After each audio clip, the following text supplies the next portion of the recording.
Good afternoon, I'm Jorja Cowan with 2NURFM Hunter News. The Hunter's state MPs are taking a stand against the government's planned sell-off of the state's poles and wires. Legislation was passed in the lower house of Parliament last night, with the bill expected to pass the upper house by the end of next week with the help of Balance of Power MP Fred Nile. However, Shadow Minister for the Hunter, Jody Harrison, says the government is moving too quickly in its attempts to pass the bill as soon as possible. Legislation is introduced into the Legislative Assembly. It sits on the table for 5 days so that all members of Parliament and interested people can examine the bill and fully understand its impacts.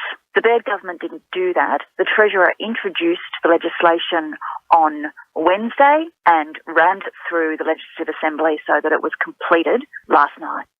It's being revealed Newcastle buses are suffering from drastically falling revenue.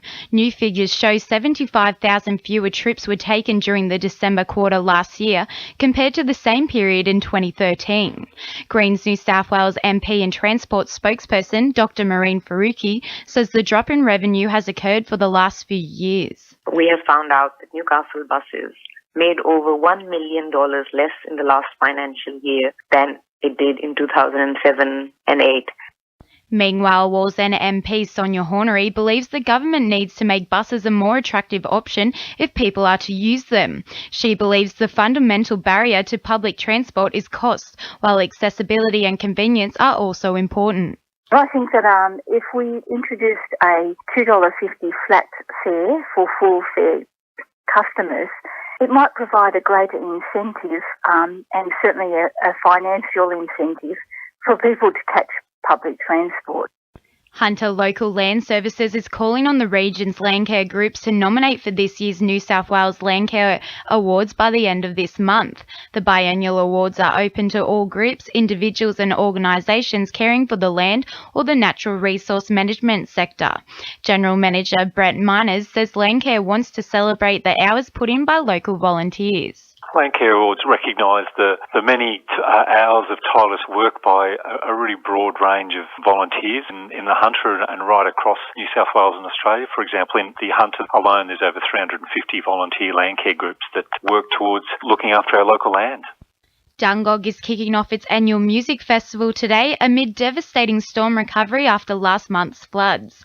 Planet Dungog Music Festival was at risk of being cancelled because of the widespread flooding, but despite the damage, the town has recovered enough to host the second annual festival. Organiser Diane Pope says the festival will be a huge lift for the town. Anyone listening who's sort of at a bit of a loss this weekend, would like to do something, hear some fantastic quality music, really contribute to Dungog's economic recovery as well as our spiritual recovery, because we'll get a huge boost out of seeing a lot of people in town. And this is a party that we think we deserve. Sport for our sponsor, NewcastleCheapestCars.com.au. The Newcastle Jets have more financial woes than previously thought, with some players being owed up to $25,000. Unbeknownst to longtime goalkeeper Ben Kennedy, the club reportedly owes him $23,000 in unpaid entitlements. The local junior chalked it up to superannuation, but the amount is believed to instead be from unpaid holiday pay, long service leave and termination pay. In an effort to get the team back on track, Newcastle Knights coach Rick Stone is said to be making some last-minute lineup changes in the lead-up to Sunday's clash with the Warriors. Frustrated with last week's loss, Stone has named concentration and communication as factors needing to be improved this week. The Red and Blue head into this week's match without a number of injured players, including enforcer Beau Scott. And in local rugby league, the Maitland Pickers are preparing for a tough game this week when they come up against three-time reigning champions, the Western Suburbs. That's sport. I'm Tandi Shindoe. 2NURFM News Time is 12:10.